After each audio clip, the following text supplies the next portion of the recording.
Good afternoon, welcome back to the channel. So it's the first video I've made in a while, so I thought I'd get back on it today. So it's a lovely sunny day today. The combine was racing from Honiton today. We weren't ready. There's a few that aren't ready actually, to be fair, but yeah, the race program is definitely in conjunction obviously with starting with the 3 counties, joining in with them. We just wasn't ready because they started earlier than what we usually do. There's been no breaks this year.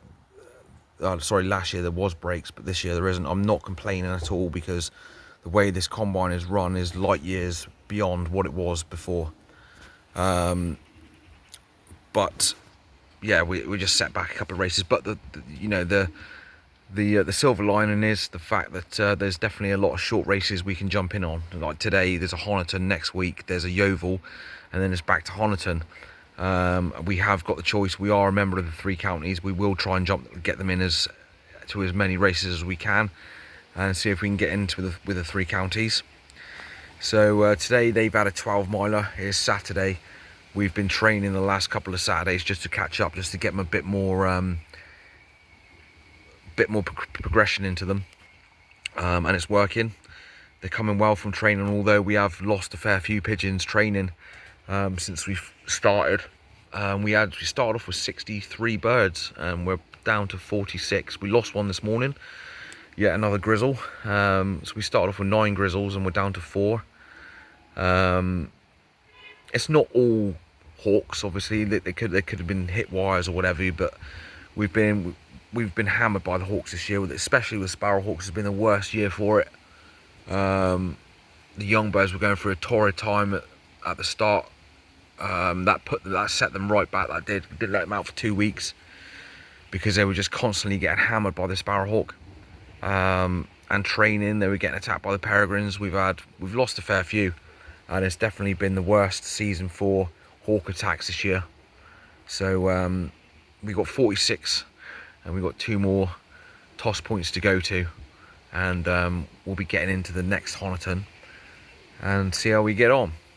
But they're coming well from training. They're delighted with them. They're doing very well, especially under the stress of being attacked all the bloody time, which seems to be the way it is nowadays. There's a lot of things that fanciers can do, but we have to all get together and do the same thing. So you have to read between the lines with that one. So when we got back from training, I had a count up. We lost one. Fed them and watered them, give them fresh water. And now they're just chilling. We'll get them out in the afternoon. So it's 2 o'clock now. I'll probably get them out in the next hour or so. And Sunday's a relaxed day for both us and the pigeons. So we won't be doing nothing with them. We'll get them out for a loft fly, but we won't be training them tomorrow. They've got to have a rest day. They have to have a rest day. Without rest, you cannot rebuild. And that is facts. There's no, oh yeah, take them up the road every single day. But when are your pigeons possibly going to recuperate from getting battered all the time, taking them up the road without a rest day? So we're a big believer in rest. It is just as important as exercise. So I got back from that, from the training, went to B&Q and replaced the bottom of that basket over there. So these baskets have all been Verconned, scraped out on Vercon today, just drying out in the sun. So this basket here we got years ago, and about a year after we started back up, maybe 2 years, there's a guy in Hale that used to race and he was packing up, so he offered us some baskets, and that was the only one we took because the rest were a bit knackered. And we had some nest bowls and stuff off him, but decent basket. But the flooring needed replacing. As you can see, the lacquer off the plywood is scraping off. It happens with plywood all the bloody time. And it was just a bugger to clean out, so went to B&Q, picked up some 5mm ply and cut it to size, and the basket's good as new. Be better for the pigeons' feet as well. So yeah, all done. Just pinned it, used little panel pins, and all done, good as new, like I just said. So that basket is exactly the same size of those ones we got those custom made by a lad on Facebook called Sean Saunders. Very, very good with his woodwork. I advise anybody that wants wooden products for their pigeons, whether it be baskets, perches, breeding boxes, anything, he'll do it. Made to size. They're bespoke ones. They are. We asked them to be exactly the same size as that one there, but instead of having a front opening basket like that, because these will comfortably hold 14 birds. They're the same size as our old the old banger of a transporter crates, but it's a front opening basket, and you find when they're being liberated they all rush to the front and they're packed at the front there, and there's only that small gap to get out of. It's a good basket. We still use it all the time, hence why we didn't throw it away. We decided to repair it. So they're exactly the same size, but the difference is we asked for a side opening basket because the pigeons would be able to get out a lot faster, and yeah, it's just a better design, I think. But yeah, absolutely cracking, well-made baskets. He's got his own stamp on the front, which is handcrafted by Sean Saunders. And the baskets, I believe this was back end of last year, mind, and I think they were £60 each, which is a very fair price for the quality of that basket. Very pleased with the baskets. We've had them since, like I said, the back end of last year. We use them for the old birds and the young birds. We've only got 3 baskets, well, say 4. So that's a difference in the quality of these baskets, which was £60 each, £120 including delivery from Sean. Cracking baskets, like I said.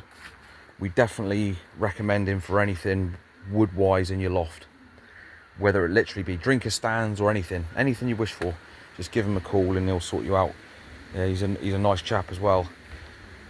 Then these ones, so these were off pallets, and we got these a couple of years ago, 3-4 years ago, I suppose, 3 years ago. We got exactly the same one, and father had to repair it because, as you can see on the bottom, they're just staples, little pissy little staples, and the bottoms there's only 3mm ply, quite flimsy. And I mean, it does a job. It does do the job. You get what you pay for. Well, you don't actually, because them baskets there were only about a tenner more than those things. And you see the size difference. I mean, that's an 8-bird basket, and it cost about, well, I think, yeah, I said that was a tenner more than that one. And look at the size difference. But they're cheap and cheerful. But I wouldn't advise to get anything off pallets like that. Not baskets anyway, definitely not. So if you definitely want wooden crates, give Sean Saunders a ring. Would love to have aluminium ones, definitely, but well, wood's just cheaper, isn't it? We've had wooden traps before. They've done the job, but with the aluminium ones that we've got, wouldn't look back on them. They're absolutely fantastic. So yeah, if you want any good crates, go to Sean. But they've had a good work on today. Scrape them out, give them a good work on, and let them dry in the sun naturally. With the basket that we just revamped, that was 5mm ply. Just took my circular saw home from work, my skill saw. I use every day because I'm mainly flat roofing, so I brought that home and sorted that out. So pigeons will feel a bit better on the feet on that one, definitely. So as I said, the birds are doing all right, coming well from training. The old birds now are just chilling out. The young ones had a bath yesterday, so they'll have a bath again tomorrow. These will have a bath also. Just bath the stock birds and the retirement pigeons in that loft there. When I say retired, they're all retired racers, or they're the ones that are stock birds, they're not filling anymore, etc. So we just keep them. We don't kill pigeons. They've done well. and they've raced for us and they've earned the perch, so they're staying there. But there you go, guys. We will be racing in a couple of weeks, so we'll be looking forward to going on live and having a good chat with subscribers and that. Look forward to that every time. Hopefully this weather it stays dry. Let's hope that the next couple of weeks stay dry for us and we can get racing. Really much looking forward to it.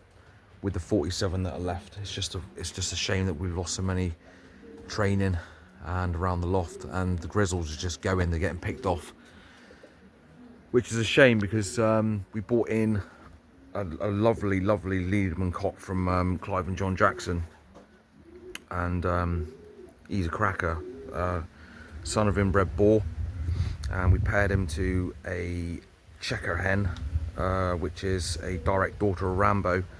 Bred some cracking young ones, and unfortunately we've lost quite a few of them.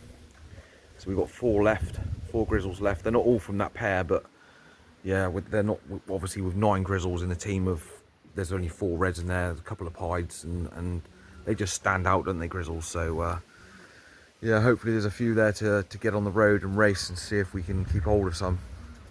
So thanks for watching, guys. I hope you're having a good Youngbird season, and that you're avoiding the hawks as much as you can. So we'll catch you soon. It will be a couple of weeks and we'll be back on live. So look forward to it, guys. Cheers. See you later on.